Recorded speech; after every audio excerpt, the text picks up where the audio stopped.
শব্দই সকলো নহয়, প্ৰাণটো বহুত দৰকাৰী বস্তু আৰু মই প্ৰাণ থকা মানুহ মাতিম। আৰু অনুৰোধ ৰক্ষা কৰি অহাৰ কাৰণে লবিতা জি আৰ মৰাং সঁচাকৈ ধন্যবাদ জনাইছোঁ।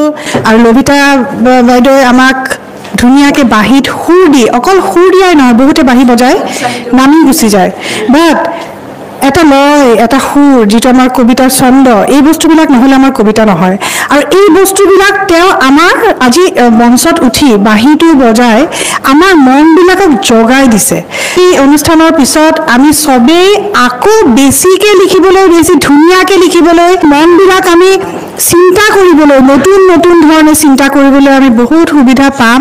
আৰু সেই অনুষ্ঠানটো ইমান প্ৰাণৱন্ত এটা অনুষ্ঠান হ'ল পাণ থাকা, যে আমি ইয়াৰ পৰা বহুত প্ৰাণ শক্তি লৈ আমাৰ কাব্য চৰ্চাত আৰু নতুন নতুন কিছুমান আমি উপহাৰ দি যাবলৈ আমি সক্ষম হ'ম। আমাৰ মৰমৰ এনাজৰীৰে বান্ধি ৰাখিম চবকে।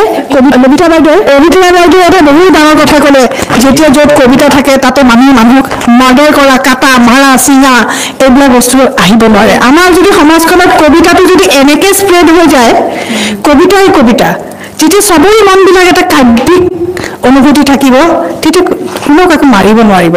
আমাৰ হিংসা, তেতিয়া আমাৰ এই আন্দোলনবিলাক দৰকাৰ নহ'ব, তেতিয়া আমাৰ সমাজখনৰ পৰা চব বস্তু নিজে নিজে গুচি যাব আৰু খুব ধুনীয়া এটা অনুষ্ঠান হ'ব।